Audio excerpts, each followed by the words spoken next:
Et ensuite, Allah va faire descendre un nouveau verset du Coran, le verset 37, toujours de la même sourate 33. Et par ce verset, Zaïd sera alors le seul Sahaba qui sera nommé par son nom dans le Coran. C'est un privilège, un honneur qui vient d'Allah directement et qu'aucun autre Sahaba, que ce soit Abu Bakr, que ce soit Omar, Othman, Ali, aucun Sahaba n'a eu ce privilège-là. Donc là, on voit bien le statut de Zaïd, même aux yeux de notre Créateur. Je ne sais pas, d'avoir son nom dans un livre saint, dans un livre que toute une Oumma a pour référence comme livre saint, c'est quelque chose d'unique, d'extraordinaire. C'est le seul Sahaba qui a été nommé par son nom dans le Coran. Je vais vous lire la sourate, le verset en entier. Tu avais dit à la personne qu'Allah avait comblé de bienfaits et que toi aussi tu l'avais comblé de bienfaits, garde ta femme. Et là, Allah parle des refus du prophète pour le divorce de Zaïd. À toi-même, ne la divorce pas et sois pieux envers Allah. Même Abu Bakr, Omar, les grands Sahaba n'ont pas eu cet honneur. Abu Bakr a été mentionné implicitement. Ça a été le cas aussi de... bon, les versets ils descendaient par rapport à une situation, par rapport à un Sahaba, oui, mais par exemple, il y en a qui sont descendus pour Saad ibn Waqqas, pour d'autres Sahaba, parce que la situation, ils étaient dans la situation pour laquelle le verset est descendu, mais jamais Allah n'a mentionné leur nom. Et Zaïd est le seul unique Sahaba, j'insiste là-dessus, parce que c'est vraiment quelque chose de très honorifique et ça prouve le statut que Zaïd a même pour notre Créateur. C'est pas seulement le statut de Zaïd par rapport au prophète, c'est le statut de Zaïd par rapport à notre Créateur directement. Il n'était pas obligé, Allah n'était pas obligé de dire, il pouvait dire quant à ton fils adoptif, quand il y avait beaucoup de solutions. Non, il l'a nommé par nom, par son nom, Zaïd. Je vais vous lire maintenant le verset donc ce verset va autoriser à la fois le divorce de Zaïd et le mariage, puisque Zainab en fait, elle aimait beaucoup le prophète et Zainab en fait était partie du principe que le prophète allait la demander en mariage, quoi, allait l'épouser. Et le prophète aussi avait des attirances pour Zainab. Bon, ça fait l'objet d'une polémique, je ne rentrerai pas dans cette polémique. Comment dire, il faut laisser les choses telles qu'elles sont et ce n'est pas comment dire, le principal de cette histoire. Le principal, c'est ce que je vais vous lire. C'est vraiment le verset 37 de la sourate 33 qui nomme Zaïd par nom et vous allez voir cette louange d'Allah pour Zaïd.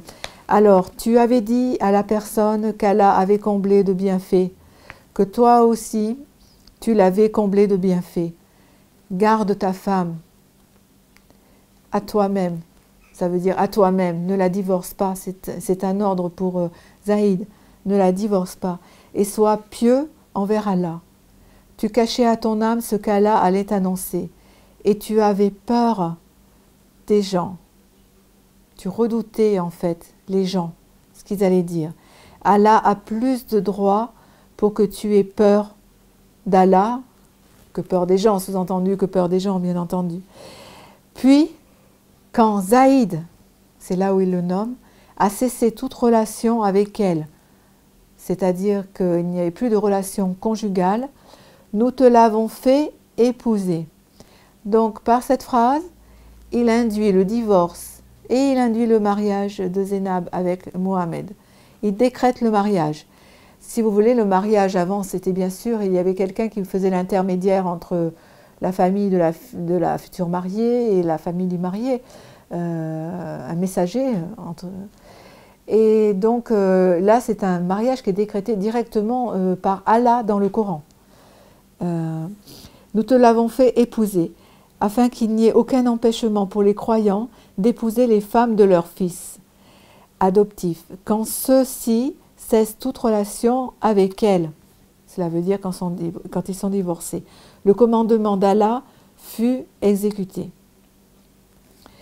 Alors, pour cette phrase et la dernière phrase, nous te l'avons fait épouser afin qu'il n'y ait aucun empêchement pour les croyants d'épouser les femmes de leurs fils adoptifs, elle a été descendue parce qu'il a commencé à avoir une polémique à la Mecque, comme quoi Mohammed épousait la femme de son fils, puisqu'il était considéré, Zaïd était considéré comme le fils, donc les Mécois, les Quraysh se sont empressés de critiquer le prophète à ce sujet.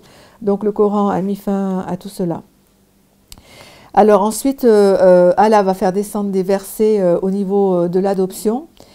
Donc il va mettre un terme, Allah va mettre un terme à l'adoption telle que l'entendaient les Arabes avant l'arrivée de l'islam, c'est-à-dire, ce que je vous ai dit au début, il est le fils adoptif, on oublie le père biologique et il hérite de lui et lui hérite de son fils. C'est-à-dire le père hérite de son fils et le fils hérite de son père et il est de moi et je suis de lui. Voilà, ça annule tout cela. Et Allah va dire que maintenant, le fils ne prend plus le nom du père adoptif, mais prend le nom du père biologique. Voilà. Alors, on retrouve donc ces commandements dans le verset 40, toujours de la sourate 33. Mohammed n'a pas été, et n'est pas, bien sûr, sous-entendu, le père d'aucun de vos hommes. Mais il est le messager d'Allah et il est le dernier des prophètes. Allah est omniscient. Cela met Mohammed à sa place de prophète pour les gens. Voilà. Ensuite, il fera descendre le verset 5. Appelez-les, vos enfants, sous-entendu vos enfants, du nom de leur père. Sous-entendu de leur père biologique. C'est plus juste auprès d'Allah. Voilà. Si vous ne connaissez pas leur père biologique, sous-entendu, alors ils sont en religion vos frères et vos amis.